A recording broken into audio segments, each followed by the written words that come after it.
नमस्कार बच्चों। इस वीडियो में हम लोग एमएस वर्ड में टेक्स्ट बॉक्सेस क्या होते हैं उस पर काम करना सीखेंगे। आपके टेक्स्ट बुक में जो चीजें हैं मैं उन्हीं चीजों को यहाँ पर आपको बतला रहा हूँ। यहाँ जैसे आपको कहा गया है कि अगर हम लोग चाहते हैं कि टेक्स्ट बॉक्स को इंसर्ट करना अपने डॉक्यूमेंट में ताकि हम टेक्स्ट को कहीं भी मूव कर सकें, ठीक है। तो इसके लिए हम लोग जो है टेक्स्ट बॉक्स ऑप्शन का इस्तेमाल करते हैं या टेक्स्ट बॉक्स को इंसर्ट करते हैं। अभी मैं आपको डेमोन्स्ट्रेट करके दिखाता हूं। जैसा कि आप यहाँ पर देख पा रहे हैं, ये मेरा डॉक्यूमेंट खुला हुआ है। इस डॉक्यूमेंट पे मैंने कुछ चीजें टाइप करके रखी हुई हैं, ठीक है। ये सिलेक्ट करके बता रहा हूँ कि ये मैंने कुछ चीजें टाइप करके रखी हुई हैं। ये जो है इसे आप कहीं मूव नहीं कर सकते हैं। अधिक से अधिक क्या कर सकते हैं, जैसे कि मान लीजिए मैंने फर्स्ट पैराग्राफ के अंत में कर्सर को रखा और मैंने इंटर की प्रेस किया तो क्या हुआ, ये एक लाइन खिसका, दो लाइन खिसका, है ना, ये मूवमेंट हो रहा था। कंट्रोल जेड से मैं अंडू कर लेता हूं। लेकिन यहाँ जो आप नीचे देख पा रहे हैं ये एक टेक्स्ट बॉक्स है, ठीक है। देखिए मैं यहाँ पर जो है किस प्रकार से टेक्स्ट को कहीं भी मूव करा सकता हूँ। तो हमें ये जानना है कि ये टेक्स्ट बॉक्स जो है लाते कैसे हैं, ठीक है। और इस टेक्स्ट बॉक्स पर आधारित और क्या क्या चीजें हम लोग कर सकते हैं वो सारा कुछ हमको देखना है। तो पहले मैं यहाँ पर इस टेक्स्ट बॉक्स को डिलीट कर देता हूँ। मैं सारा कंटेंट ही यहाँ पर डिलीट कर देता हूँ। टेक्स्ट बॉक्स लाने के लिए आपको जाना होगा इंसर्ट टैब में, ठीक है। ये हम लोग गए इंसर्ट टैब में। यहां पर आपको मिलेगा ऑप्शन, देखिए, टेक्स्ट बॉक्स का, ठीक है। तो ये जो टेक्स्ट बॉक्स या टेक्स्ट ग्रुप है, इस टेक्स्ट ग्रुप में आपको मिलेगा टेक्स्ट बॉक्स। अब जब आप यहाँ क्लिक करते हैं, ठीक है, तो यहाँ पर देखिए पहले से ही कुछ टेक्स्ट बॉक्स का जो है टेम्पलेट्स दिया हुआ है। अब जिस पे भी क्लिक कीजिए, जैसे मैंने इस पहले वाले पे क्लिक किया तो ये टेक्स्ट बॉक्स आ गया, ठीक। इसके बाद मान लीजिए मैं कोई दूसरा लाना चाहता हूं तो फिर से जाऊंगा मैं कहाँ, इंसर्ट टैब में। यहाँ पर ये जो टेक्स्ट ग्रुप है यहाँ पर आपको मिलता है टेक्स्ट बॉक्स। इस बार मैं इस वाले एनुअल साइड बार जो यहाँ पर ऑप्शन लिखा हुआ है, ठीक है, इस पे मैं क्लिक करता हूं तो ये देखिए ये आपका टेक्स्ट बॉक्स आ चुका है, ठीक है। इसके बाद अगर हम लोग यहाँ पर बात करें कि क्या टेक्स्ट बॉक्स को लाने का कुछ ऐसा भी तरीका है, ये तो रेडीमेड वाला हो गया ना। जैसे इस पे आप यहाँ पर क्लिक करते हैं तो देखिए ये रेडीमेड है। तो यहाँ पर देखिए यहाँ पर एक ऑप्शन है ड्रॉ टेक्स्ट बॉक्स। मैं यहाँ पर क्लिक करता हूँ तो ये देखिए प्लस जैसा यहाँ पर आपको जो है शेप दिखाई दे रहा है। मेरा जो माउस पॉइंटर है उसका जो शेप वो चेंज हो चुका है ना, प्लस ऐसा दिख रहा है। अब मैं ड्रैग करके खींचता हूं इस तरीके से तो ये बन गया आपका टेक्स्ट बॉक्स। अब इसके भीतर जो कुछ भी आप लिखना चाहते हैं वो आप लिख सकते हैं। जैसे मान लीजिए मैंने ये करना चाहा, ठीक है। तो ये देखिए ये टेक्स्ट बॉक्स है, इसमें काफी कुछ है यहाँ पर लिखा हुआ। आप इसको जो है आप देख रहे हैं टेक्स्ट बॉक्स का साइज मैं कैसे बढ़ा रहा हूँ। यहाँ पर ये जो पॉइंट है यहाँ पर माउस का जो आपका ये पॉइंटर है, इसे मैं जब ले आता हूं तो ये दो एरो में चेंज हो जाता है। अब मैं इसको प्रेस करते हुए खींचता हूं राइट साइड तो देखिए इसका साइज बढ़ा। उसी प्रकार से ये लेफ्ट साइड की तरफ मैं खींचता हूं तो लेफ्ट साइड में इसका साइज बढ़ेगा। एंड सिमिलरली हम लोग जो है बॉटम की तरफ भी बढ़ा सकते हैं और टॉप की तरफ भी बढ़ा सकते हैं। तो ये हो गया आपका टेक्स्ट बॉक्स। चलिए मैं थोड़ा सा टेक्स्ट कुछ कम कर देता हूँ, डिलीट कर देता हूँ, ठीक है। ये मैंने यहाँ पर डिलीट किया। इसका साइज को मैं यहाँ पर छोटा कर देता हूं, ठीक है। ये कर दिया। आप इस टेक्स्ट बॉक्स को कहीं भी मूव करा सकते हैं। आप एक चीज गौर करेंगे, मैं अभी टेक्स्ट बॉक्स को सिलेक्ट किए हुए हूं, ठीक है। ये आप चार एरो का साइन देख पा रहे हैं, ये सिलेक्ट है। लेकिन जैसे ही मैं बाहर जाके क्लिक करता हूं अब ये सिलेक्ट नहीं है, ठीक है। अब देखो अभी ये सिलेक्ट है क्लिक करते ही, और बाहर क्लिक करते ही ये सिलेक्ट नहीं है। आप ध्यान देना, जैसे ही मैं यहाँ पर माउस का पॉइंटर को इसके बाउंड्री पर लाता हूं, ठीक है, ये जो चारों तरफ से आप बाउंड्री देख पा रहे हैं लाता हूं, आपका जो माउस का पॉइंटर है वो चार एरो में यहाँ पर बदल जाता है, ठीक है। आप देख पा रहे होंगे, है ना, जो एरो है वो चारों डायरेक्शन में है। अब इस पे मैं क्लिक करता हूं, जैसे मैंने यहाँ पर क्लिक किया अब ये सिलेक्ट हो गया, और ऐसा करते ही आप देखेंगे एक नया हम लोगों का यहाँ पर टैब आ जाता है, फॉर्मेट टैब, ठीक है। जैसे मैंने सिलेक्ट किया, अब ध्यान देना, जैसे मैं बाहर क्लिक करता हूं ये जो फॉर्मेट टैब है ना, जो कि टेक्स्ट बॉक्स टूल के अंतर्गत आया है, ये गायब हो जाएगा। देखिए फॉर्मेट गायब हो गया। जैसे मैंने इस पे क्लिक किया ये आ गया टेक्स्ट बॉक्स के अंतर्गत फॉर्मेट। तो आप इस टेक्स्ट बॉक्स का फॉर्मेट भी कर सकते हो। ठीक है, क्या क्या चीजें हो सकती हैं देखिए। यहाँ पर ये बैकग्राउंड है, ठीक है, आप जिस पर भी रखेंगे तो इस प्रकार से जो है उसका बैकग्राउंड क्या हो जाएगा, चेंज हो जाएगा। ठीक है, शेप का। ठीक, या आप इसे कह सकते हैं बैकग्राउंड ना कह करके आप कह सकते हैं फिल। ठीक है, टेक्स्ट बॉक्स जो है उसमें कौन सा कलर आप फिल कर रहे हैं, बहुत सारा कलर यहाँ पर मिलेगा, बहुत सारा डिजाइन मिलेगा। इसे मैं थोड़ा सा साइड कर देता हूँ ताकि आपको देखने में सहूलियत हो। ठीक है, ये देखिए है ना, आप माउस का पॉइंटर को रखिए जाइए, रखते जाइए और इस प्रकार से जो है ये चेंज हो रहा है। ठीक है, नाउ अगर आपको लगता है कि आपके पसंद का कोई कलर होना चाहिए तो यहाँ पर सिर्फ फिल है, आप यहाँ पर जाते हैं और इस प्रकार से जो है आपका कलर को फिल कर सकते हैं। ठीक है, इसके अलावा और क्या हो सकता है, इसके अलावा शेप का जो आउटलाइन है उसका कलर भी आप चेंज कर सकते हैं। देखिए यहाँ पर आपका शेप का जो आउटलाइन कलर है वो चेंज हो रहा है। मैं रेड रखा तो रेड हुआ, येलो रखा तो येलो हुआ, ग्रीन पर रखा माउस का पॉइंटर तो ग्रीन हुआ। अब जिस पे मैं क्लिक कर दूंगा उसी में वो क्या हो जाएगा, वो चेंज हो जाएगा। ठीक है, अब अगर इसका हम लोग जो है स्टाइल चेंज करना चाहते हैं, स्टाइल हालांकि मैंने यहाँ पर बता दिया कि फॉर्मेट में जाकर के इसको सिलेक्ट किए हुए रहेंगे। तो यहाँ पर देखिए टेक्स्ट बॉक्स स्टाइल है।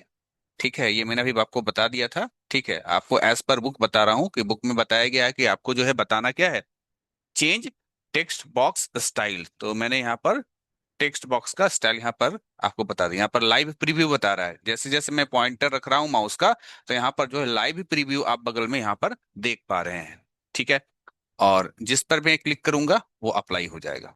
अब अगर हम लोग ऐसा चाहते हैं कि ये जो टेक्स्ट बॉक्स का जो शेप है ये तो रेक्टेंगुलर शेप है, ठीक है, आप तो देख पा रहे हैं ये आपका रेक्टेंगुलर शेप। इसका शेप अगर आप चेंज करना चाहते हैं तो कैसे करेंगे।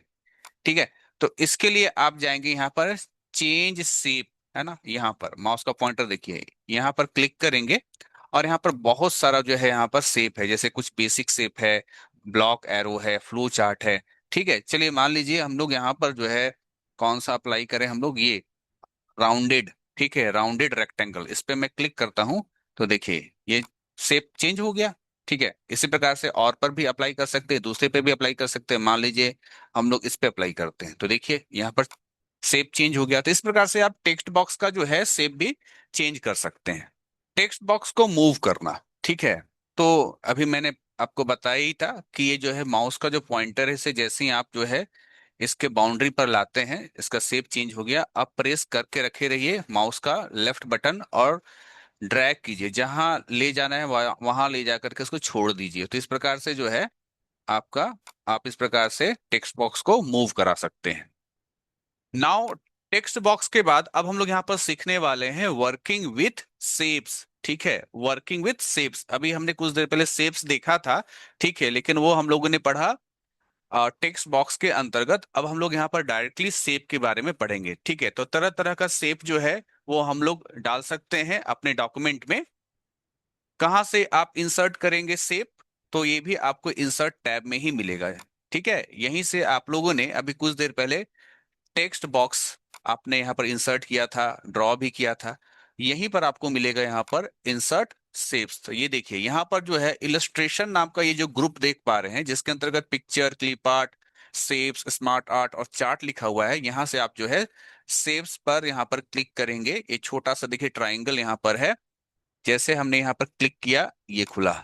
अब यहाँ पर तरह तरह का शेप है। सबसे पहला तो यहाँ पर टेक्स्ट बॉक्स है, ठीक है, इस पे क्लिक करेंगे और ये माउस का पॉइंटर चेंज हो गया, ये हो गया आपका टेक्स्ट बॉक्स जिसके अंदर आप लिख पाएंगे। ठीक है, मैंने कुछ लिखा, चलिए इसको हम लोग कंट्रोल जेड करके अंडू कर लेते हैं। फिर से जाते हैं इंसर्ट में, इस बार शेप में जाकर के हम लोग चुनते हैं कुछ और शेप, जैसे कि ये लाइन। ठीक है, इस लाइन का भी कभी कभी जरूरत पड़ता है, तो ये लाइन है आपका। अच्छा, ये जो लाइन है ये आपको तिरछा दिखाई दे रहा है। और एक चीज और आप देखिए यहाँ फॉर्मेट जो आप देख रहे हैं, एक फॉर्मेट टैब खुल गया है ना, और ये किसके अंतर्गत खुला है, ड्राइंग टूल के अंतर्गत। ये जो एरो है ये सिलेक्ट है, जैसे मैं बाहर क्लिक करूंगा सिलेक्शन हट जाएगा। ठीक है, सिलेक्शन कैसे हुआ, कैसे पता चल रहा है, तो मैं माउस का पॉइंटर लाऊंगा, ये चार एरो में देखिए यहाँ माउस का पॉइंटर चेंज हो गया। जैसे इस पे क्लिक करता हूं तो देखिए आगे और पीछे दो ग्रीन कलर का छोटा छोटा सर्कल है, इसका मतलब है ये आपका सिलेक्ट है ये शेप। और जैसे ही सिलेक्ट होगा ये ड्राइंग टूल के अंतर्गत फॉर्मेट टैब खुलेगा। ठीक है। अब यहाँ पर देखिए बहुत सारा जो है, फिर से यहाँ पर आपको ऑप्शन मिल रहा है इंसर्ट शेप का। अगर मैं इस पे क्लिक किया, ये आपका रेक्टेंगल बना। अगर मैं इस पे क्लिक किया तो राउंडेड रेक्टेंगल बनेगा। ठीक है। ये आपका जो है एरो, ये देखिए ये क्या है, इसे प्री फॉर्म कहते हैं। इसमें क्या होगा, पेंसिल आएगा, आप इसको खींच करके शुरुआत से एंड तक ला करके छोड़ दो, ये शेप आपका कंप्लीट हो गया। अब इसमें कलर भरना है तो यहाँ पर शेप फिल है, या तो आप यहाँ से जो है शेप स्टाइल से जो है इसमें कलर फिल कर सकते हैं, या फिर आप यहाँ पर शेप फिल ऑप्शन में जाकर के कलर को फिल कर सकते हैं। ठीक है। तो जैसे मैं बाहर क्लिक करता हूं, ये फॉर्मेट टैब यहां से चला जाएगा। अब एक चीज और, मान लीजिए आपने कोई शेप बनाया। ठीक है, ये शेप मैंने बनाया। अब मुझे इस शेप को चेंज करना है, तो अगेन आपको वही ऑप्शन यहाँ पर मिलेगा, चेंज शेप का। और यहाँ से जो है आप शेप को क्या कर सकते हैं, चेंज कर सकते हैं। ठीक है, यहाँ से आप शेप को क्या कर सकते हैं, चेंज कर सकते हैं। यहां तक जो मैंने आपको बताया शेप या टेक्स्ट बॉक्स, आपके टेक्स्ट बुक में जितना कुछ था वो मैंने आपको यहाँ पर बता दिया। अगर एडिशनल जानना है तो चलिए मैं थोड़ा सा एडिशनल बता देता हूँ। इंसर्ट में जाएंगे, शेप में जाएंगे, ये लाइन है, लाइन सीधा खींचना है तो कीबोर्ड से शिफ्ट की दबा करके रखिए, प्रेस करके रखिए और ड्रैग कीजिए तो लाइन एकदम सीधा आएगा। ठीक है। कैसे, फिर से देखिए, इंसर्ट में गए, शेप्स में गए, ये इस बार मैंने यहाँ पर जो है एरो लिया, और मान लीजिए मैंने यहाँ पर क्या किया, शिफ्ट दबा करके रखा है, कीबोर्ड का मैंने दबाए रखा है। ठीक है, याद रखिएगा। अब फिर मैं यहाँ पर ड्रैग करता हूँ और मैं ऊपर की ओर लेके जाता हूँ तो एकदम सीधा ये लाइन आएगा। क्लियर। और क्या क्या हो सकता है, जैसे मुझे इसका इसका जो ये जो आपका शेप है, जो आपका एरो है, इसकी मोटाई को बढ़ाना है, तो यहाँ पर शेप में, शेप के आउटलाइन में जाइए, यहाँ पर आपको मिलेगा वेट। ठीक है, और ये देखिए इसका वेट बढ़ गया। ठीक है, यहाँ पर जाते हैं, इस लाइन का भी शेप जो है, इस लाइन का भी जो है विड्थ बढ़ाना है। कौन सा लाइन, ये नीचे वाला। तो यहाँ पर ऐसे मैंने यहाँ पर 4 एरो आया, क्लिक किया, अब ये सेलेक्ट हो गया। यहाँ फॉर्मेट दिख रहा है आपको ड्राइंग टूल्स के नीचे, इस पे क्लिक करेंगे, यहाँ पर जाएंगे और यहाँ पर जो है इसका भी विड्थ को बढ़ा लेंगे। और कौन कौन सा शेप है, देखिए इंसर्ट में गए, यहाँ गए, ये भी एक शेप है। ठीक है, ये सारा शेप आपको प्रोजेक्ट वगैरह बनाने में काफी काम आता है, नोट्स वगैरह बनाने में काफी काम आता है। ये एक देखिए ये क्या है, इस तरीके से जितना आप प्रैक्टिस कीजिएगा सिस्टम में बैठ करके उतना आप सीख पाएंगे। ये कंप्लीट हो गया। कलर फिल करना है, आप कलर फिल कीजिए। ठीक है, इसका जो है विड्थ बढ़ाना है आउटलाइन का, ये बढ़ाइए। विड्थ का कलर चेंज करना है। ठीक है, विड्थ नहीं, इसका आउटलाइन का कलर चेंज करना है तो इस तरह से कलर चेंज करेंगे। और भी बहुत सारे ऑप्शंस हैं, जैसे चलिए मैं सारा कुछ को यहाँ पर डिलीट करता हूँ और इंसर्ट में जाता हूँ और मैं यहाँ पर कोई शेप लाता हूँ, ये। अब देखिए यहाँ पर क्या ऑप्शन है, एक शैडो ऑप्शन है। ठीक है, ये देखिए इसका शैडो आ गया। शैडो तरह तरह का है। ठीक है, इस तरह का, इस शैडो ऑप्शन हो गया। अब शैडो को घटाना बढ़ाना, तो देखिए इसका डायरेक्शन, शैडो का डायरेक्शन भी हम लोग यहाँ पर चेंज कर सकते हैं, डाउन, ये राइट की तरफ, ये लेफ्ट की तरफ। फिर यहाँ पर चलिए इसका शैडो को ऑफ कर देते हैं, ये ऑफ हो गया। फिर यहाँ पर 3D इफेक्ट है, देखिए ये 3D इफेक्ट जो है आप यहाँ पर देख पा रहे हैं। अगर आप इसका कलर चेंज करेंगे और कलर चेंज करने के बाद इसका 3D इफेक्ट लाएंगे तो देखिए कितना सुंदर जो है ये 3D इफेक्ट आपको देखने को मिल रहा है। तो बहुत सारा ऑप्शन है। तो आपको जितना जो है आपके सिलेबस में है मैं यहाँ पर उतना ही बता रहा हूँ, आपके बुक में जितना है उतना ही बता रहा हूँ। तो फिलहाल इस वीडियो में इतना ही। अगली वीडियो में हम लोग जो है बुलेट्स और नंबर्स लिस्ट के बारे में जानेंगे। Thank you.